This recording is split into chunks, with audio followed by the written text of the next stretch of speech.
Good morning and welcome to History of Interiors. Today we will be discussing the Gothic style, which became popular during the late Middle Ages, specifically between 1150 and 1500 CE. This is the final time period of the Middle Ages, and like each of the styles before it, the Gothic time period focuses on Christian art and architecture. It was developed in France, specifically the Île-de-France, which is Paris and the surrounding area. And the term Gothic was coined by critics during the early Renaissance, but it was certainly not meant to be a compliment. Still, there are many aspects of this style that are quite beautiful, though the term Gothic still bears a rather derogatory weight today. In this lecture, we will learn about the Gothic time period by looking at some of its most impressive architectural feats, as well as the interiors and artwork that were popular during this time period.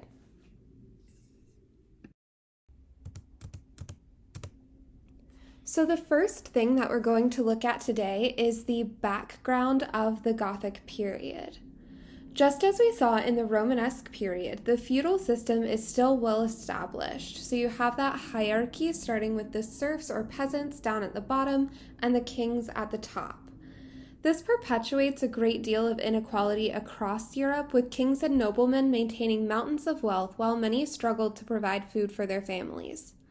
Additionally, due to the fierce loyalty required due to the feudal system, there was lots of warring between states that led to instability across the land. Next, you'll notice that the slide says architectural excellence, and it really was excellent. However, when we review the primary sources from artists and historians at the time, we notice that the Gothic style is often underappreciated and dismissed as crude, heavy, and dark. But these buildings were never meant to be crude, heavy, or dark. In fact, they were specifically constructed to allow light to pass through the monumental structures. While they did not have access to the concrete relied upon by the Romans, Gothic architects were still able to build some of the most incredible buildings. The cathedrals literally reached new heights as buttresses and pointed arches allowed the walls to bear the weight of much higher ceilings. Additionally, great strides were made in the art of stained glass. Many stunning pieces were created, and many credit the Gothic period as reaching the pinnacle of the art of the stained glass window.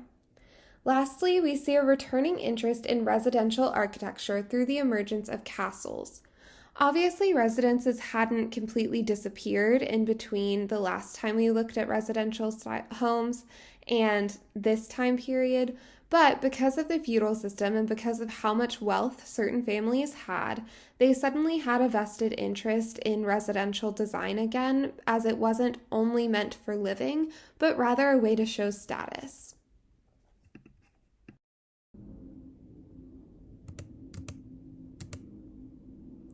On this slide, we're going to dive into the architectural customs of the Gothic period a little bit further.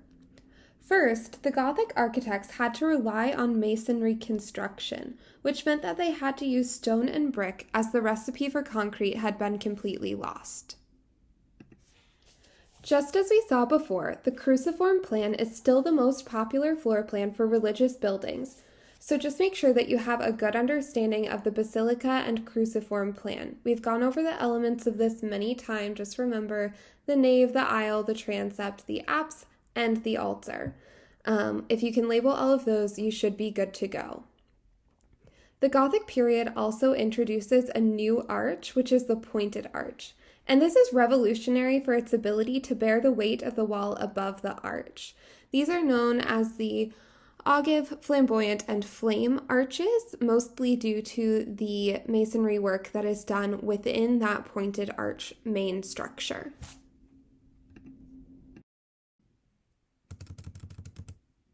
So continuing our discussion of Gothic architecture, there became a really strong emphasis on vertical design. Buildings were meant to be as tall as they possibly could be. Therefore, it was critical that they developed techniques to help the walls bear their own weight, as well as the weight of the tall ceilings. There were two main innovations that helped them achieve this goal: pointed arches and flying buttresses. Flying buttresses serve the same purpose as standard buttresses, but only the top portion actually connects to the building. So we'll see an example of this in a minute, but essentially there's a walkway between where the buttress actually is and the side of the building, almost the same way that an arcade would be, except that buttress is actually supporting the weight of the wall that it's leaning on. Due to how well the walls were able to bear their own weight, the walls were also able to be more open, allowing for massive windows, which is why they often turned to stained glass decoration. These buildings were also highly decorated and often used gargoyles, crockets, and rose windows. Gargoyles are stone creatures that are attached to the building, and they often serve as water spouts. Crockets are simply a hook-shaped decorative element, which we'll see in a minute. It's easier to understand in a photo. And then you also have the continuation of the rose window, which we talked about a little bit in the Romanesque period, but it really reaches its heights here. So a rose window, just to remind you, is a circular window with mullions or tracery radiating outward in a form suggestive of a rose. And these would often, once again, be filled with stained glass. On this slide, you can see some of the technical elements of a pointed arched vault. So these are going to be your barrel vaults specifically, but instead of using the traditional Roman arch, we now see them built with a Gothic arch, also known as a pointed arch. And these were commonly ribbed, which added a little bit of decoration, but also served to support it. So once again, they were building these incredibly tall buildings, reaching heights that had literally never been seen before, and therefore they needed as much support as they possibly could, because they also wanted to keep those walls as thin as possible. So using those ribs added just enough extra support to hold up those vaulted ceilings, and they were able to still keep a lot of light filtering in through the use of windows and thinner walls. Here you can see an image of an interior of a Gothic building, and you can note all of the things that we discussed on the previous few slides. So here you have a series of Gothic or pointed arches, so you'll notice that they actually come up and make a little point. And then you also have this ribbed vaulting, so you see the ribs here, once again in the shape of a point, because that makes it so that the keystone doesn't actually have to bear all of the weight the same way that it would in a Roman arch. It actually allows that weight to be distributed better across the arch and down the walls. So when I say all of these times that the building was intended to hold itself up, and using the Gothic pointed arches, they were able to do that through the use of that and the flying buttresses. It really comes down to how it distributes the weight of everything that's above it, and the pointed arches are much more secure and therefore can hold significantly more weight than a Roman arch can. So you'll also see the use of windows. So these have significantly more light than many of the other cathedrals that we've looked at up until this point. And then once again, you'll just notice how incredibly tall this is. So it goes multiple stories, but it's still not dark or heavy, the way that we often associate Gothic buildings being. As I have mentioned numerous times, the Gothic style was not well respected when it was being built and in the few decades following. However, many of the world's most famous buildings, specifically cathedrals, were built during the Gothic period. The first three buildings that we're going to look at during this lecture are the Sainte-Chapelle, the Chartres Cathedral, and the Notre Dame de Paris. The first French cathedral that we're going to look at is arguably the most infamous. Built between 1163 and 1245 CE on the Ile de la Cité, the Notre Dame de Paris is one of the oldest Gothic cathedrals in the world. The name of the cathedral in English translates to Our Lady and is dedicated to the Virgin Mary. During the last 8 centuries, the cathedral building has been renovated and restored several times. The most significant renovation took place in 1845 and took 25 years to complete.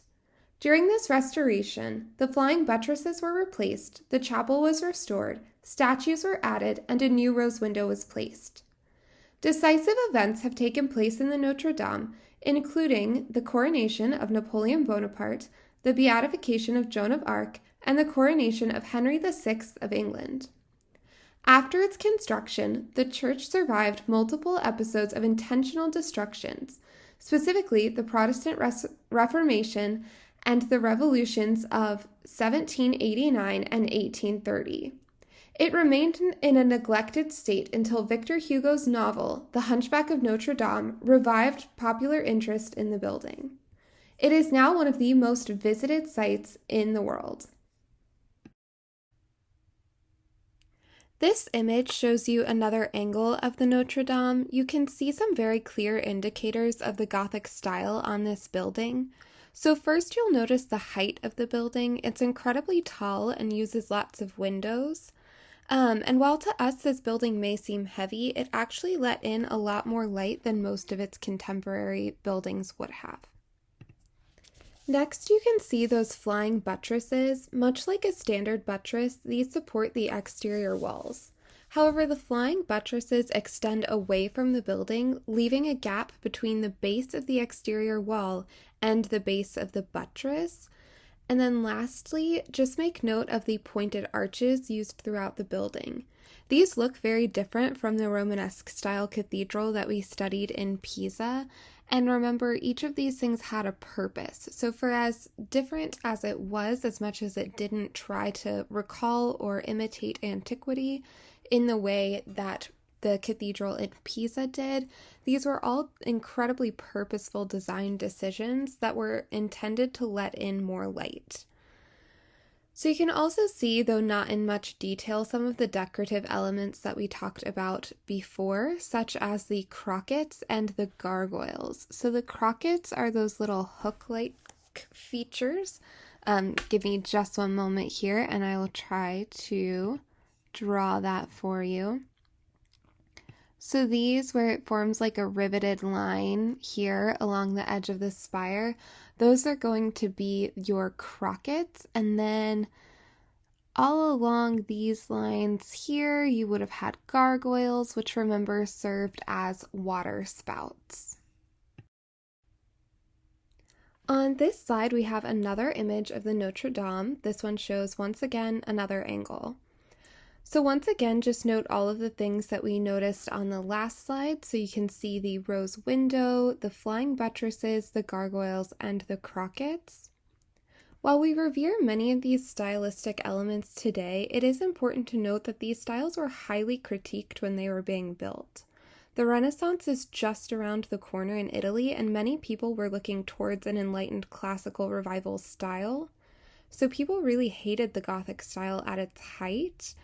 And even the term Gothic was not meant to be a compliment. So it was actually coined by people of the Renaissance, talking about how heavy and awful they believed these buildings to be. But looking back, we can see the merit of the Gothic style. It was really revolutionary and innovative and allowed for a lot of architectural feats to occur. So once again, those flying buttresses and pointing arches are what makes it possible to have buildings that are so tall and really define a skyline of a city. So this is just another example of a rose window. This one is on the Notre Dame, and you can tell that it was taken to a greater extreme than it would have been seen in the Romanesque period. You also have a smaller rose window above the large one. But just remember, in terms of rose window, there's a central point, everything radiates outward and forms a really stylized rose. You can also see here the crockets in a little bit more detail. I'll show you the line that we can really clearly see those on is going to be right here. And those add so much detail to this space and really help it be defined as a Gothic cathedral. In this image, you can see those crockets as well as the line of the flying buttress here. But I also want to go over a few new decorative elements.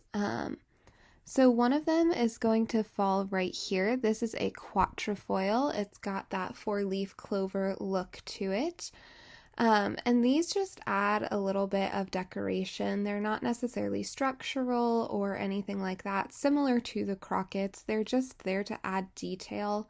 And the Gothic churches are incredibly detailed, so there's not really a space of them that is left blank, even if it's not necessarily a super meaningful decoration, it still would have been adorned with some type of detail. So those are a quatrefoil because they have four of those semicircles. You can also have just a normal trefoil, which has three of those semicircles, and those are pretty popular at the top of arches as well.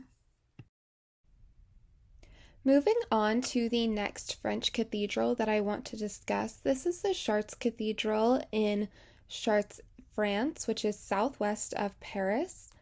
This cathedral was designated as a World Heritage Site by UNESCO, which calls it the high point of French Gothic art and a masterpiece. So the cathedral was partly built starting in 1145 and then reconstructed over a 26-year period after a fire in 1194. The porches are adorned with fine sculptures from the middle of the 12th century, and the building features magnificent 12th and 13th century stained glass windows. The Chartres Cathedral is one of the most authentic and complete works of religious architecture of the early 13th century. It was a destination of pilgrimage to the Virgin Mary, as it houses the tunic that the Virgin Mary was believed to be wearing when she gave birth to Christ. The cathedral is both well preserved and well restored. The majority of the original stained glass windows are still intact, and the architecture has seen only minor changes since the 13th century. The building's exterior is dominated by heavy flying buttresses, which allowed the architects to increase the window size significantly. The west end is dominated by two contrasting spires, a 105-meter plain pyramid completed around 1160 CE, and a 113-meter flamboyant spire from the 16th century, which is built on top of an older tower. There are three incredible facades, each adorned with hundreds of sculpted figures illustrating key theological themes and narratives. So this kind of goes back to what we were discussing with those educational capitals of the Romanesque period. There is still a really high education gap and low literacy rates among the vast majority of the population. Mass was also given in Latin, which is different from the everyday vernacular of French. So therefore, there was a lot of miscommunication between the actual theology, and they turned to images as a means to communicate the basis of the religion. On this slide, you can see an axonometric drawing of the Chartres Cathedral. You can clearly see the architectural features we have discussed in this drawing, such as the rose window, heavy flying buttresses, and the tall and looming spires. The plan, like other Gothic cathedrals, is in the form of a cross and was determined by the shape of the 11th century Romanesque cathedral, whose crypt and vestiges are underneath it. A 2-bay narthex at the western ends opens up to a 7-bay nave leading into the crossing, which form wide transepts and extend 3 bays each to the north and the south. East of the crossing are 4 rectangular bays terminating in a semicircular apse. The nave and transepts are flanked by single aisles, broadening to a double-aisled ambulatory around the choir and the apse. From the ambulatory, 3 deep semicircular chapels radiate. While the floor plan was traditional, the elevation was bolder and more original thanks to the use of the flying buttresses to support the upper walls. This was the first known use of flying buttresses in a Gothic cathedral. These heavy columns of stone were joined to the walls by double stone arches and reinforced by columns like the spokes of a wheel. Each of these columns is made from a single piece of stone. The arches press against the walls, counterbalancing the outward thrust from the rib vaults on the interior of the cathedral. These vaults were so innovative, having just 4 compartments, unlike the 6-part vaults of earlier Gothic churches. They were lighter and could cross a greater distance. Since the flying buttresses were experimental, the architects prudently added additional buttresses concealed under the roofs of the aisles. The elevations of earlier Gothic cathedrals usually had 4 levels to give them solidarity. An arcade of massive columns on the ground floor, supporting a wide arched tribune gallery or tribune, below a narrower arcade triforium, then under the roof, the higher and thinner walls or clerestory where the windows were. Thanks to the buttresses, the architects of Chartres could eliminate the gallery entirely, making the triforium very narrow and having much more room for the windows above. Chartres was not the first cathedral to use this innovation, but it used it much more consistently and effectively throughout. The buttressing plan was adopted by other major 13th century cathedrals, notably the Amiens Cathedral and the Reims Cathedral. Another architectural innovation at Chartres was the design of the massive piers or pillars on the ground floor, which receive the weight of the roof through the thin stone ribs of vaults above.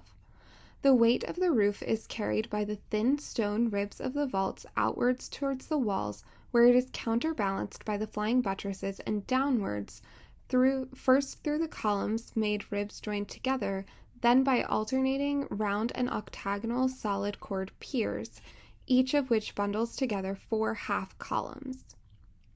The pier design was strong, simple, and elegant, and permitted the large stained glass windows at the clerestory or upper level, most notably in Gothic churches.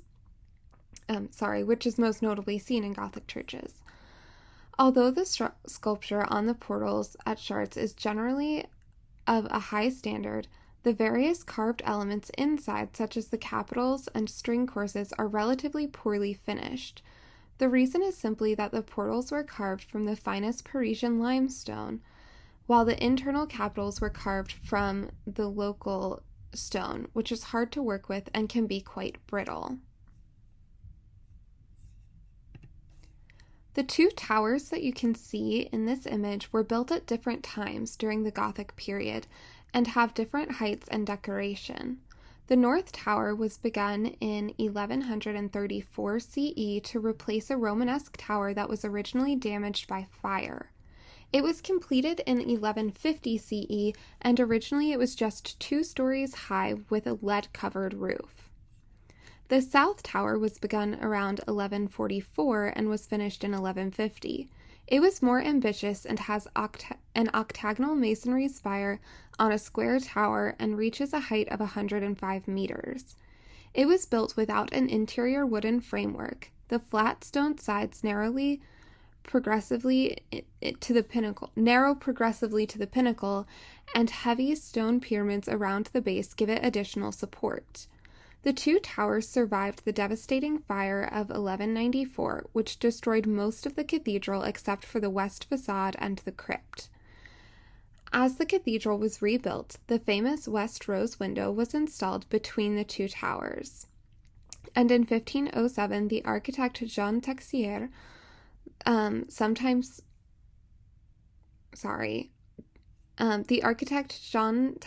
designed a spire for the North Tower to give it a height and appearance closer to that of the South Tower. The work was completed in 1513. The North Tower is in a more decorative, flamboyant Gothic style with pinnacles and buttresses. It reaches a height of 113 meters just above the South Tower. Plans were made for the addition of 7 more spires around the cathedral, but those were abandoned. The base of the North Tower is a small structure which contains a Renaissance-era 24-hour clock with a polychrome face constructed in 1520 by Jean Texier. The face of the clock is 18 feet in diameter. A fire in 1836 destroyed the roof and bell spires of the cathedral and melted the bells, but did not damage the structure below or the stained glass. The timber beams under the roof were replaced with an iron framework covered with copper plates. The cathedral has 3 great portals or entrances opening into the nave from the west and into the transepts from the north and south. The portals are richly decorated with sculptures, which rendered biblical stories and theological ideas visible for both the educated clergy and the layfolk who may not have had access to textual learning. Each of these three portals on the west facade focuses on a different aspect of Christ's role in the world. On the right, his earthly incarnation, on the left, his ascension or his existence before incarnation, and in the center, his second coming, initiating the end of time. The statuary of the Chartres portals is considered among the finest existing Gothic sculpture. So, as I have mentioned numerous times at this point, there wasn't a great deal of education throughout the Middle Ages, and so they often relied on imagery as a means of portraying their theology. These portals are important because they're a really great example of that education. So this is just one final image of the Chartres Cathedral. This one shows it at night with some added lighting. And once again, you can see all of those extensive flying buttresses as well as some of the other decorative elements that we have already spoken about. On this slide, you can see an image of the Sainte-Chapelle. The Sainte-Chapelle is the royal chapel in the Gothic style within the medieval Place de la Cité, the residence of the kings of France until the 14th century. Construction began sometime after 1238, and the chapel was consecrated on the 26th of April of 1248. The Sainte-Chapelle is considered among the highest achievements of the Rayonnant period of Gothic architecture. It was commissioned by King Louis IX of France to house his collection of Passion relics, including Christ's crown of thorns, one of the important relics in the medieval Christendom, which was later hosted in the nearby Notre Dame Cathedral until the 2019 fire, which it managed to survive. Along with the Concierge, the Sainte-Chapelle is one of the earliest surviving buildings of the Capetian Royal Palace on the Ile de la Cité. Although damaged during the French Revolution and restored during the 19th century, it has one of the most extensive 13th century stained glass collections anywhere in the world. The Sainte-Chapelle is no longer a church. It was secularized after the French Revolution and is now operated by the French Center of National Monuments, along with the nearby Concierge, the other remaining vestiges of the original palace. The image that you're looking at here is of the upper chapel. The upper chapel is reached by narrow stairways in the towers from the lower level. The structure is simple, a rectangular 33 meters by 10.7 meters, with 4 traverses and an apse at the east end with 7 bays of windows. The most striking features are the walls, which appear to be almost entirely made out of stained glass, a total of 670 square meters of glass, not counting the rose window at the west end. This was a clever illusion created by the master builder. Each vertical support of the windows is composed of 7 slender columns, which disguise their full thickness. In addition, the walls and windows are braced by the exterior by 2 belts of iron chain, one at the mid-level of the bays and the other at the top of the lancets. These are hidden behind the bars holding the stained glass. Additional metal supports are hidden under the eaves of the roof to brace the windows against the wind and other stress. Furthermore, the windows of the nave are slightly higher than the windows in the apse, making the chapel appear longer than it actually is. There are 2 small alcoves set into the wall on the 3rd traverse of the chapel, with arches richly decorated above with painting and sculpture of angels. These were the places where the king and queen worshipped during the religious services, the king on the north side and the queen on the south. The most famous features of the chapel, among the finest of their type in the world, are the 15 great stained glass windows in the nave and apse of the upper chapel, which date from the mid-13th century, as well as the later rose window, which was put in place in the 15th century. The stone wall surface is reduced to little more than a delicate framework. The thousands of small pieces of glass turn the walls into great scenes of colored light, largely deep blues and reds, which gradually change in intensity from hour to hour.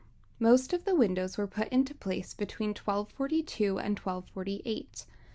The names of the glass artists are unknown, but the art historian Louis Grodecki identified what appear to be 3 different ateliers with 3 different styles.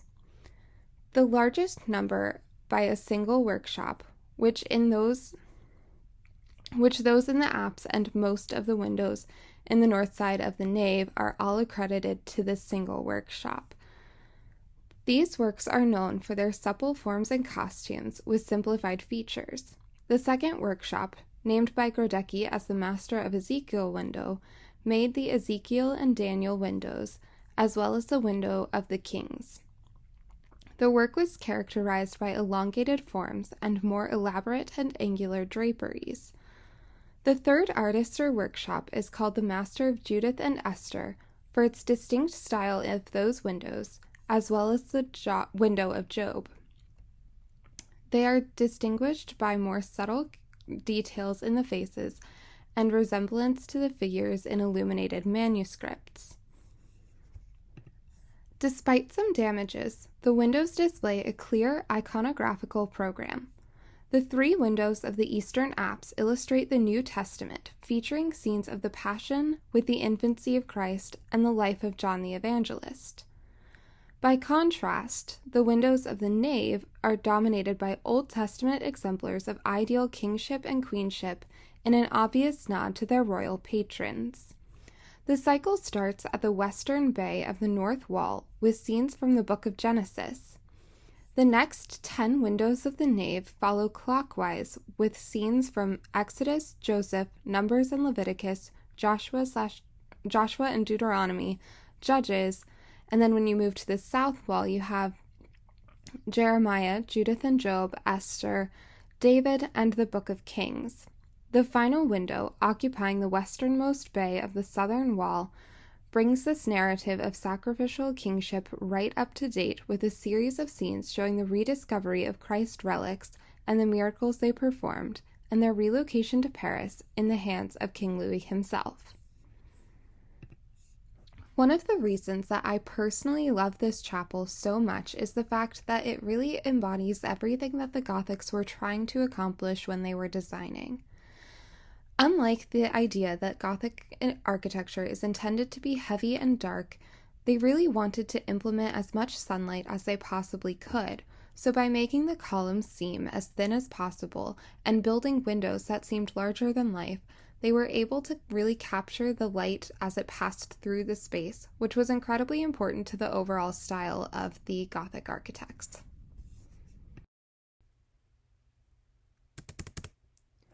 France was not the only country in which the Gothic style thrived. We can also see the style's prominence in England by looking at 3 massively popular buildings: the Canterbury Cathedral, the Wells Cathedral, and the Westminster Cathedral.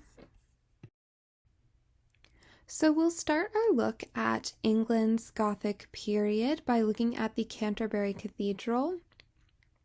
And the Canterbury Cathedral is one of the oldest and most famous Christian structures in England.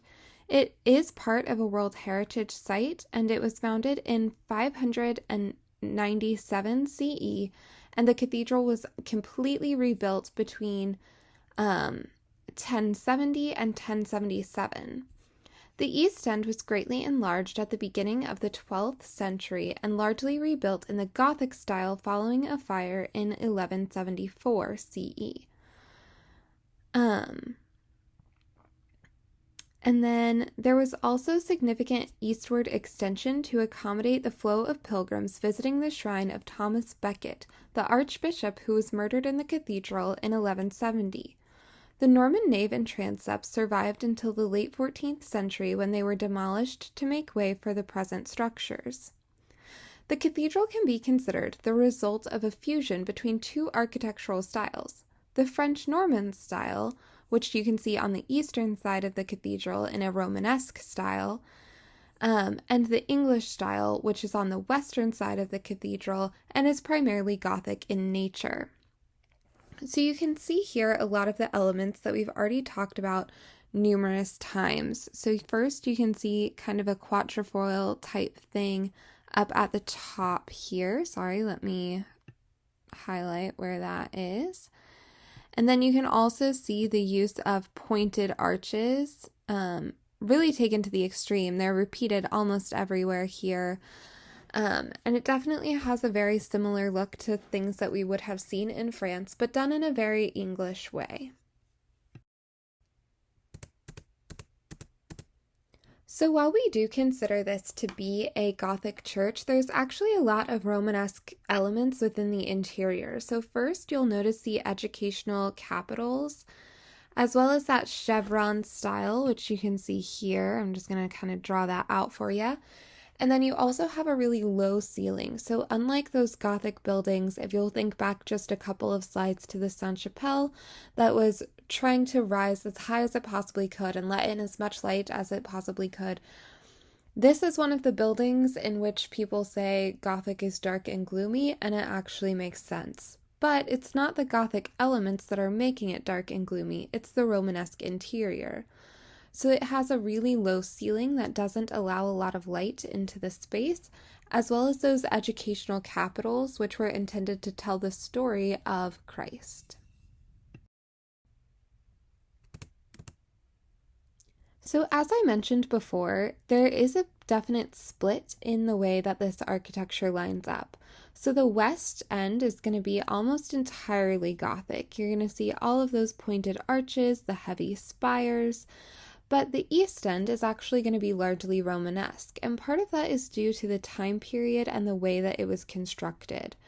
So there were different events that compelled this to be constructed in a different way. As I mentioned before, it is one of the earliest cathedrals that we have, and so it does have a relatively ancient, if you will, aspect to it that they were trying to encapsulate and build upon rather than building something entirely new, which we could see in the chapels of France. And so therefore, we get a lot of conflicting styles moving throughout the space, but primarily you're going to be able to see the Romanesque style and the Gothic style really thrive in this building. So this slide just shows an axonometric, which further details the things that we were talking about on the last slide. So you can see that you don't have just a ton of windows here. Maybe in some of these section cuts, it looks like you've got some windows, but generally this one's going to have those dark, gloomy exteriors because they weren't necessarily using the same methods that allowed the walls to stand up taller and allow more light in. And so therefore, we see a lot of Romanesque influence, specifically in these capitals that you can see, as well as just in that really heavy overall appearance. However, you can also see a lot of influence of Gothic design as well, especially when you look at the towers and the spires that sit on top of the towers. So we're going to see a lot of those pointed arches, the quatrefoils, as well as the crockets and other decorative elements that were popular among the French Gothics as well. This is just an image of what the Canterbury Cathedral looks like today. So you can see, once again, the really strong use of the pointed arch. You've got several different spires sitting atop the tower, but everything is still really bulky. You can see like the width of the wall here. And so that's more in the lines of the Romanesque style than it is representative of the Gothic style. On this slide, you can see an image of the Madonna and Child statue that is in Canterbury. And this obviously would have been very symbolic and important to the religion. It shows the Virgin Mary with the baby Jesus. And while they don't necessarily depict him the way that we would normally see a baby, this was pretty common to the style of the time. Remember, we haven't quite reached the Renaissance yet, so we're not seeing these really naturalistic sculptures come back into style at the moment.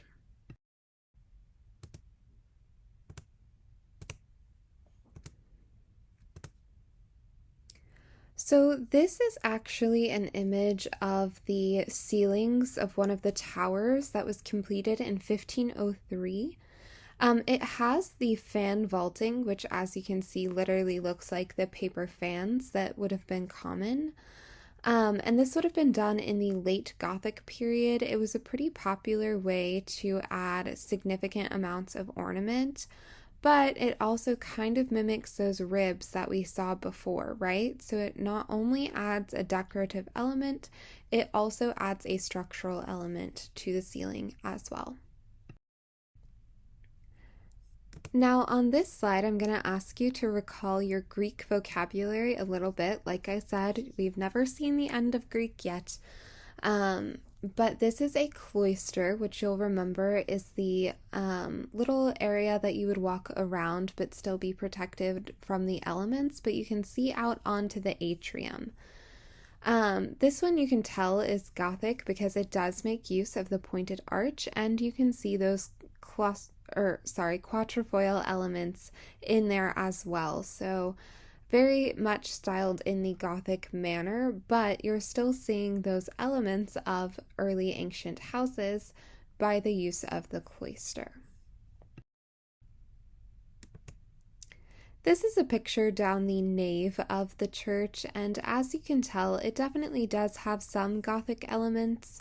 It does make some use of a pointed arch, as well as like this area here, which is incredibly Gothic because of all of the heavy ornamentation. You can see some quatrefoils down here below the pointed arches. But in general, we're going to consider this interior to be heavily influenced by the Romanesque style. You can tell it doesn't allow in as much light. They've had to add a lot of artificial light.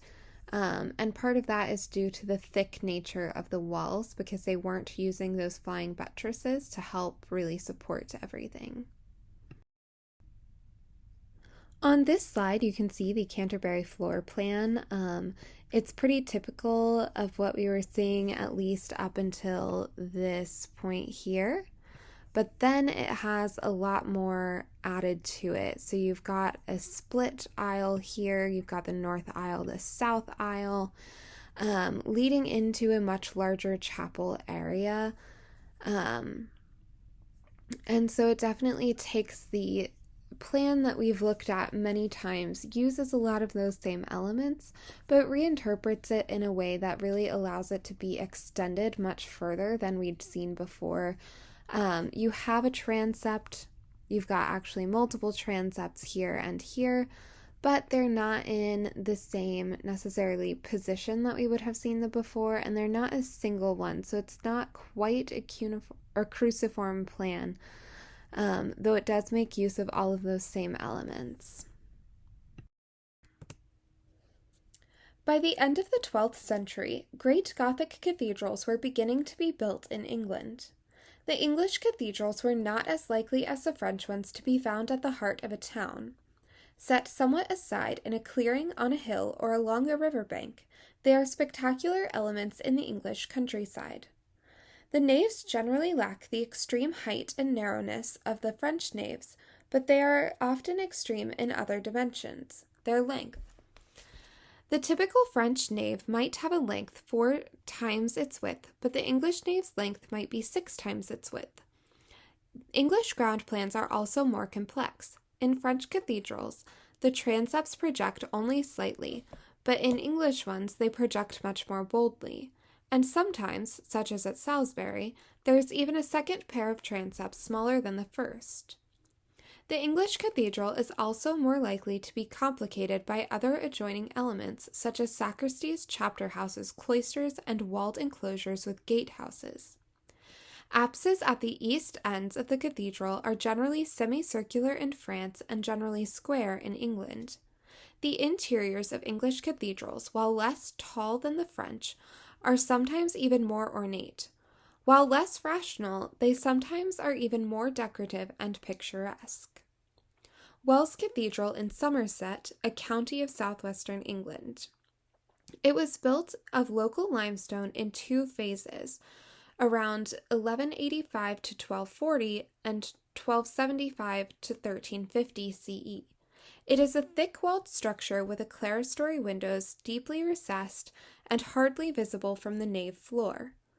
The rib-vaulted nave, if one includes the choir, the altar, and the Lady Chapel in the eastern arm, is 380 feet long and 67 feet high.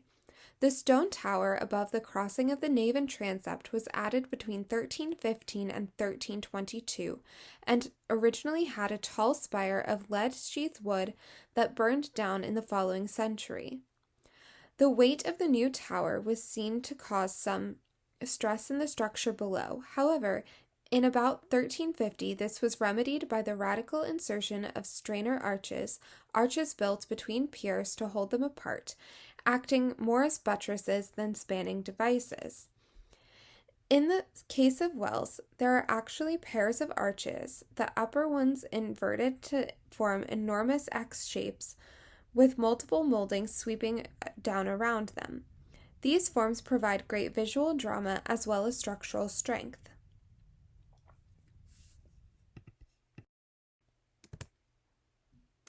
One of the last buildings we're going to look at today is Westminster Abbey.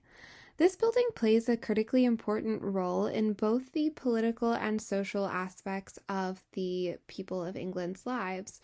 So, since its construction, all but two monarchs, making 39 monarchs in total, have actually been crowned here. They've had their coronation ceremony in this building.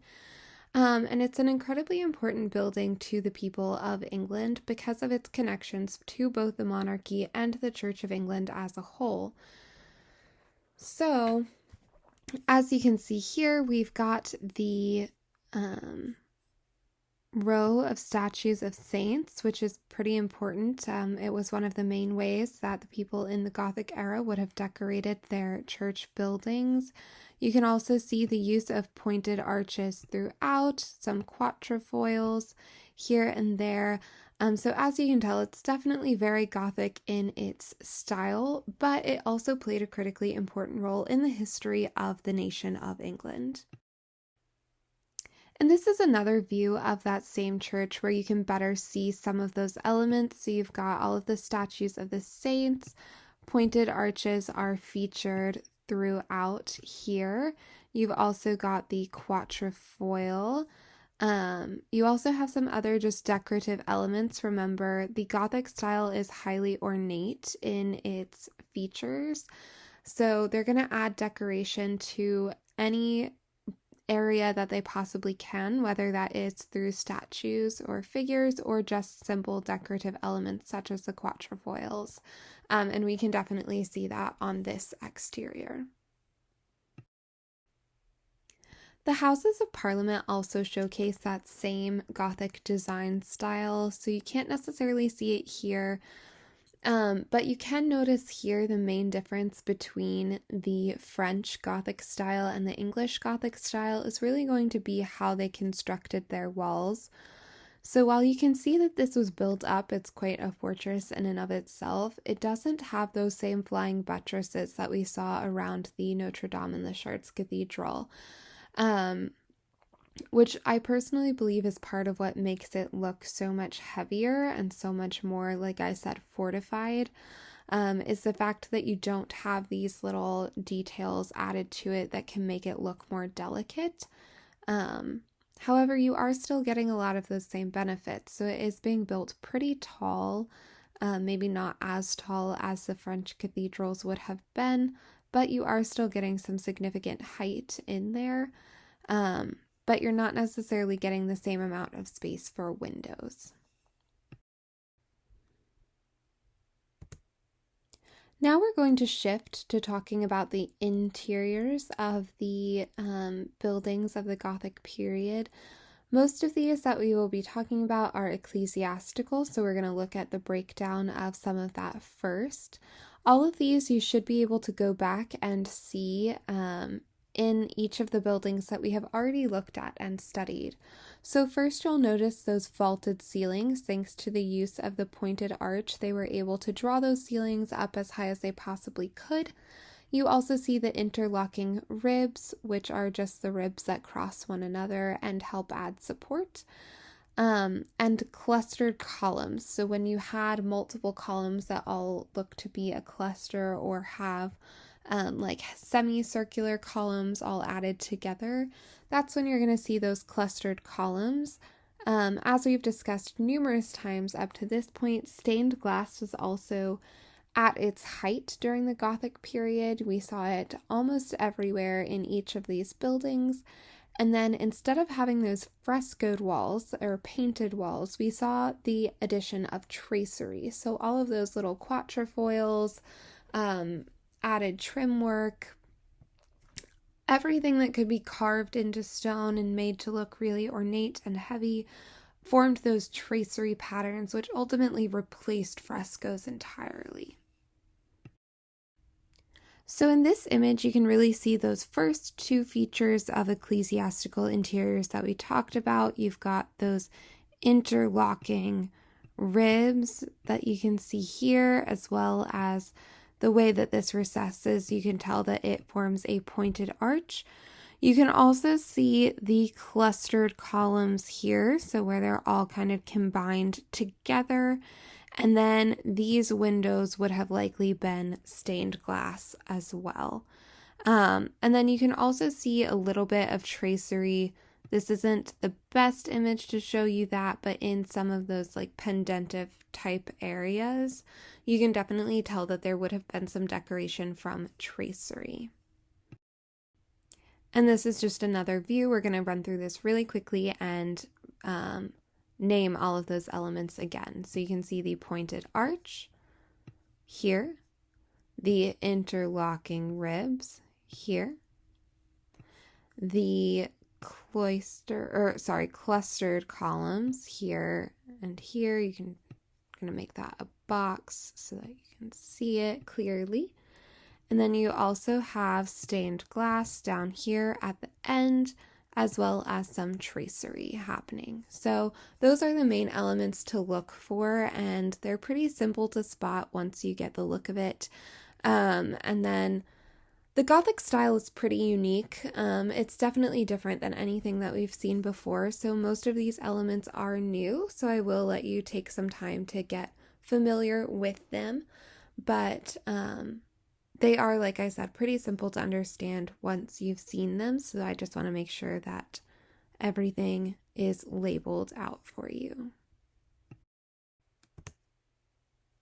While we have only looked at the ecclesiastical buildings of the Gothic period, if you'll recall back to the Romanesque period, we saw a real rise in the domestic and residential architecture.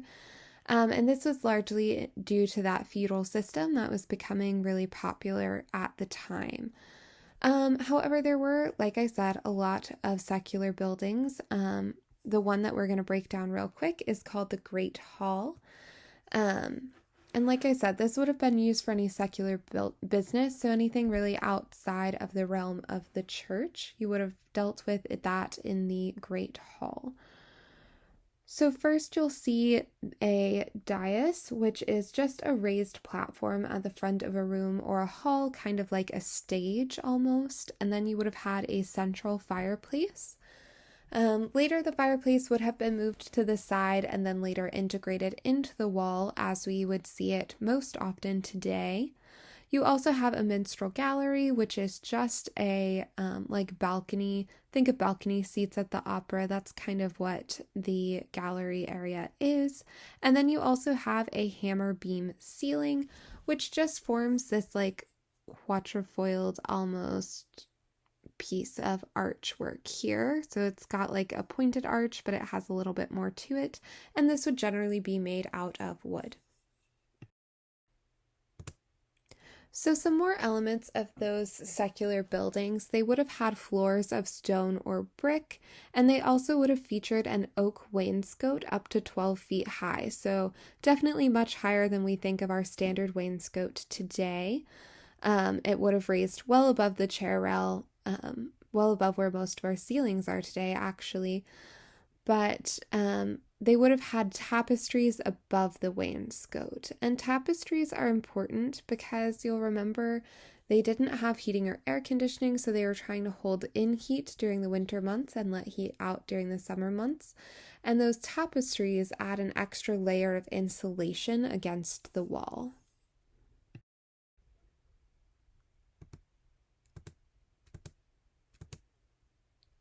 So, because we had this great rise in residential architecture, we also saw a real rise in residential furnishings. So, the first piece and the most important piece is going to be the chest. So, the thing that could hold all of your items, it was easily transported. And remember that these times were incredibly unstable, not only in terms of political instability, but also with things like the plague. Um, just really devastating most of Europe. And so, because of all of the instability, the warring, the sickness, it was nice that you could pack your things and move them quite easily. Next, you have a credence, which is similar to what we would consider to be a hutch. So, it's going to hold all of their nice dishes, any glassware that they have.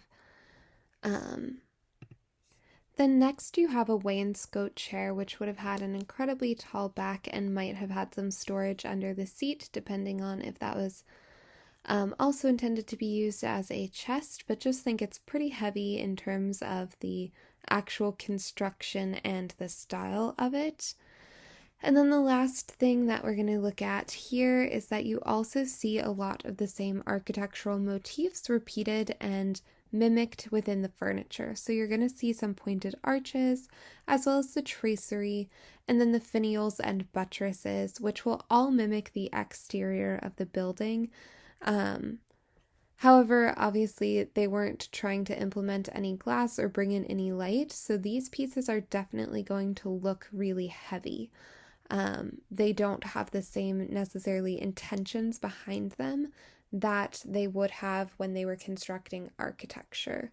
So, like I said, they're pretty heavy pieces and very, very ornate.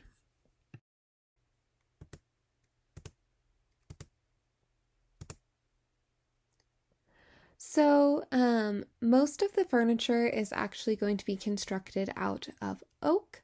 And then, like I said before, everything's going to seem pretty monumental in size. So, you've got the large beds that had curtains and trundles.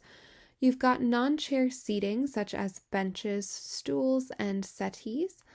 Um, all of these, like I said, are just alternatives to your standard chair, but could have sat more people in the room.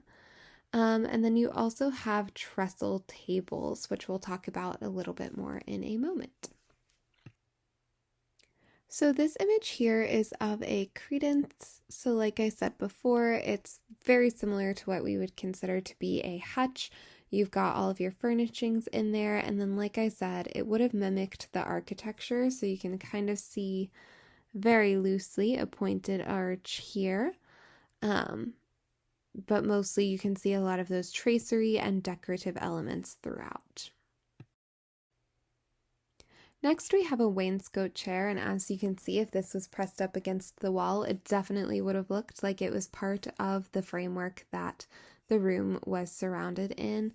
So oftentimes the seat could actually be raised if it had a little chest inside of it.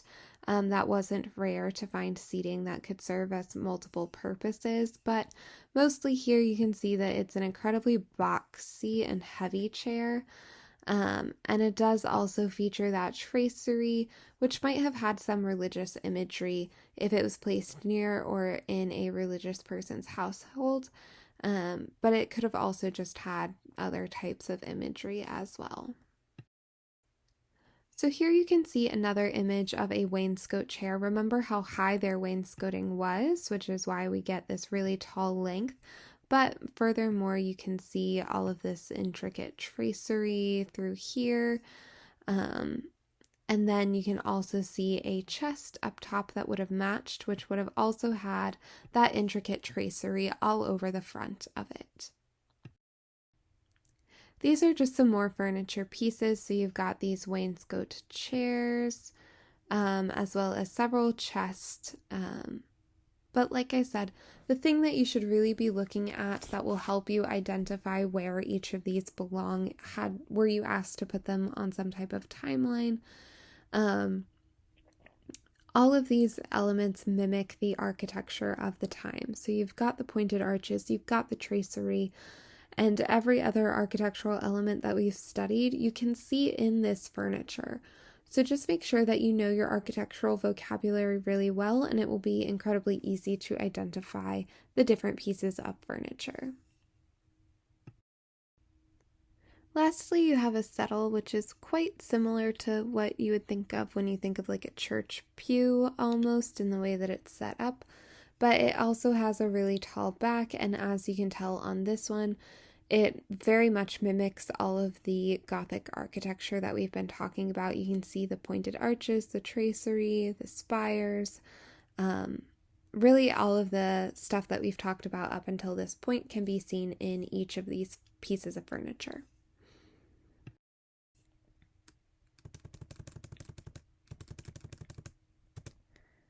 So the very last thing that we're going to go over today is the use of ornament throughout the Gothic period. As you can tell, it's a heavily ornamented style. So most of these elements you're actually going to have already seen. We're going to have talked about them before, but this is just going to be a quick review, so we're going to fly through these really quickly. So first you have a linen fold, which is basically where it looks like draperies, but they're carved into the wood or the stone. You've got the chevron pattern, which is just like almost like a W repeated. You have the embattlements. If you remember, that was the part that they would duck behind at a castle so they could shoot an arrow out of the open part and then quickly duck behind a closed part. You have oak motifs. So all of those little elements of the tracery, which you can see is the next word here, would have been carved into oak quite often. You have trefoils, quatrefoils, and quincefoils.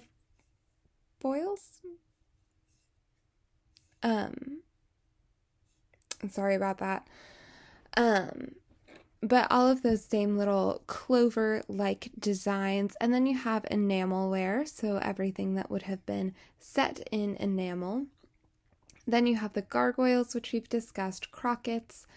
The Madonna is a really prevalent figure at the time. You also see the crucifix become quite popular, both in the form of the plans of the church, as well as just being a common motif throughout. Remember, this is a heavily evangelical time.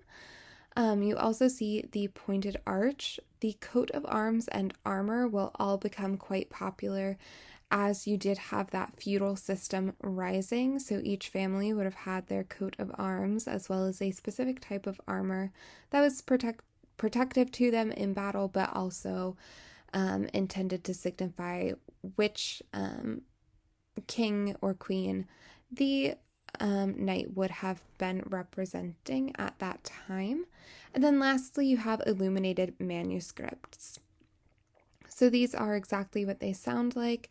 Oftentimes these would have been Bibles or other religious texts that were heavily decorated and drawn out with the finest materials. So they would often feature gold leafing and other things, but basically they were Bibles that would have been kept in the church, not necessarily for homes unless it was an incredibly rich family.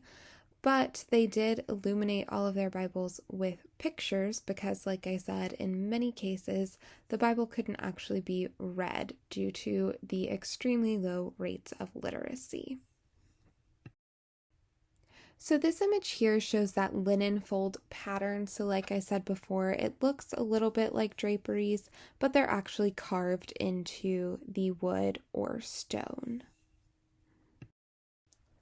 Next, we have the tracery and trefoils. So the trefoils, if you will remember, are the clover shapes. And then the tracery is all of the decorative elements. Let me show you here.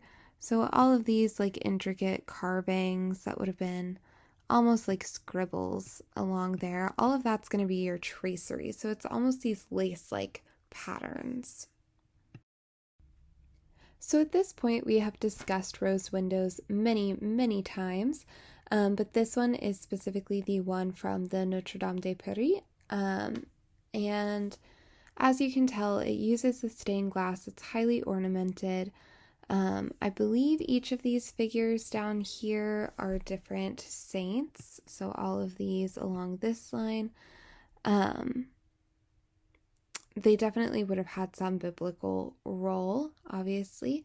But as you can see, even the rose window features the elements of that trefoil here. So it has the very Gothic elements as well as being just Gothic because of the rose window and the stained glass.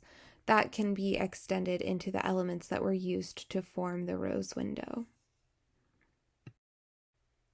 Next, we have the quatrefoils. I'm sorry, for some reason this image is really small, but you can just tell that they've got that four-leaf clover shape to them, and oftentimes they were decorated on the inside, just as you can see here. So these are the pointed arches. As you can tell, it comes to form a point at the top and distributes the weight down. So where I have the arrows, that's where the weight of the wall is falling. So it actually carries it down rather than having it all centered up here at the top where the keystone would have been in a Roman arch. And then the flamboyant and ogive arches are just a type of pointed arch. The flamboyant has a lot more detail to it than your standard pointed arch, and it would come up as you reached kind of the height of that Gothic period. So as I mentioned earlier, the Gothic style had definitely not reached the Renaissance quite yet. They did make several great feats in terms of art, but their figures are still pretty stylized. You're not seeing that proportion or any form of contrapposto, which is that kind of natural stance that we see if you think back to like Michelangelo's David. He has that real sway in the way that he's standing. None of these Gothic figures would have had that. They look very straight, very rigid, and not that realistic.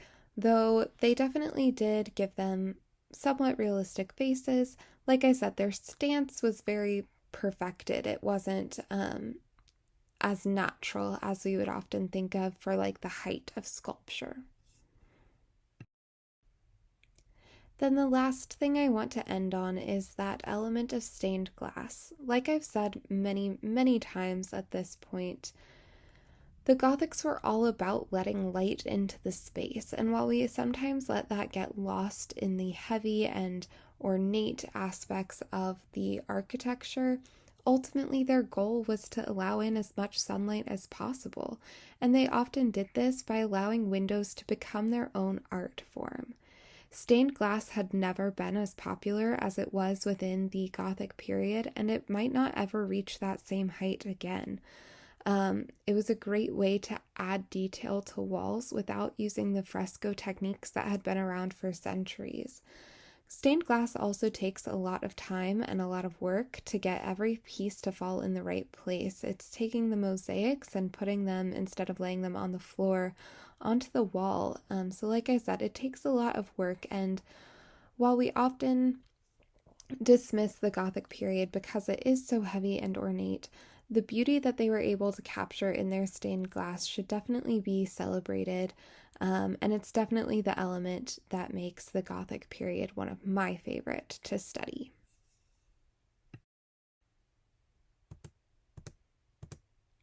So that is all that I have for you today. Your test is going to be right around the corner. I believe this was the last lecture of Unit 1, so congrats on getting through that. But make sure that you're reviewing your slides and your vocabulary so that you can stay in the know as to everything that will be on that test next week. So with that, I hope you have a great rest of your day and good luck with the rest of this module.